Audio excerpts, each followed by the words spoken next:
Ranganathan. Anand Ranganathan. You know, loosely used words. Hanky-panky is happening. The government is, got its hand in the till with Adani. So what if 23 complaints found nothing by the Supreme Court? Why, is Hindenburg saying this?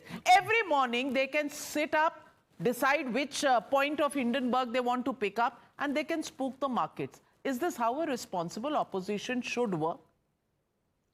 Good evening, Navika, and good evening to my fellow panelists. I won't take more than 2.5 minutes, I promise you. लेकिन उससे पहले मैं दो चीजें कहना चाहता हूँ आपकी permission. Number one, I am the last one two speak. आपकी रोलेक्स काम नहीं कर रही है. 9:40 हो गए. आप सोच रहे होंगे 9:02 हुए हैं. और नंबर टू, मैं ये विवेक अदानी को गाली दे रहे हैं, तो मैं ये जरा सर्जिकल स्ट्राइक करना चाहता हूं अपने कम्युनिस्ट कॉमरेड पे जो कि जेएनयू से. ये देखिए, पिछले महीने का अदानी और विवेक जी के गॉडफादर पिनराई विजयन 20,000 करोड़ अदानी ने लगाए केरला में. फास्ट ट्रैक कर रहे हैं वो. ये करप्ट अदानी केरला को पैसे दे रहा है 20,000 करोड़. हम पैसा लगवाते हैं, देश का पैसा बांटते नहीं है sir.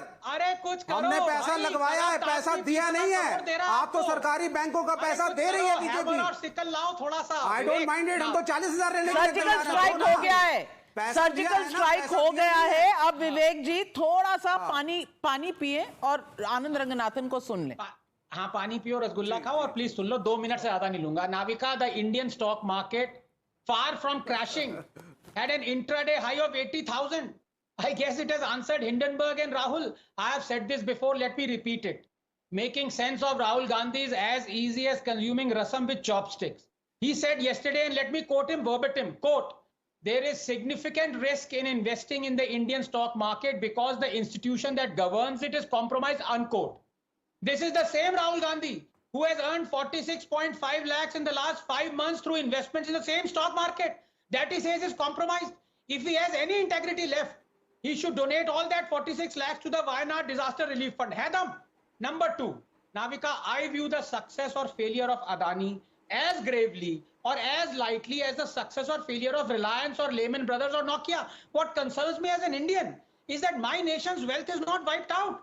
That the barometer of my nation's prosperity, which is the stock exchange, does not suffer.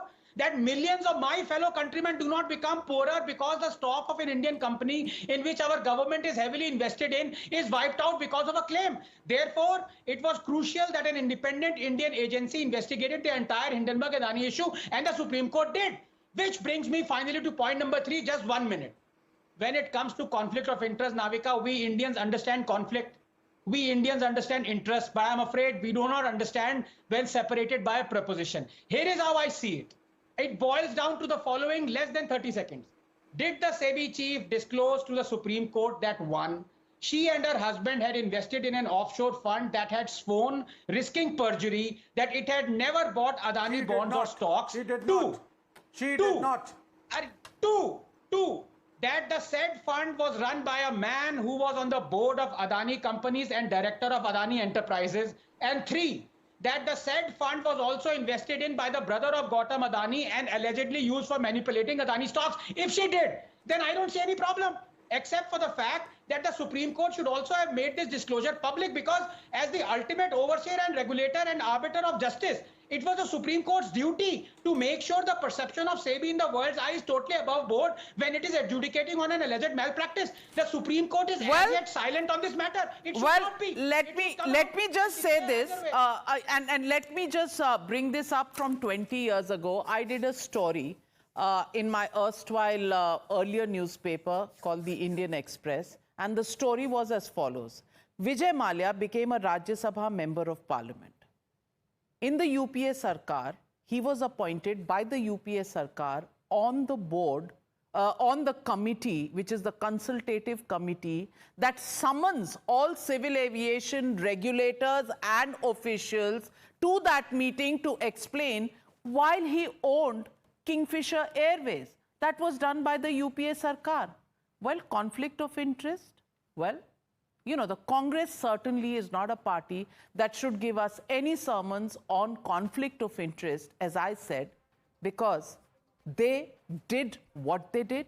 But clearly on this issue, if anybody has any questions, wants any investigation, They are free to go to the courts of India rather than sitting, giving statements and spooking the stock markets where 19 crore Indians invest their hard-earned money, and not all of them may be industrialists or politicians. Some of them may be ordinary citizens of India trying to make a share and make their money grow by participating in India's growth story. Don't spook them. The courts are open tomorrow morning and every day this week and the next. We leave it at that. Thank you very much for joining me on debate number 1.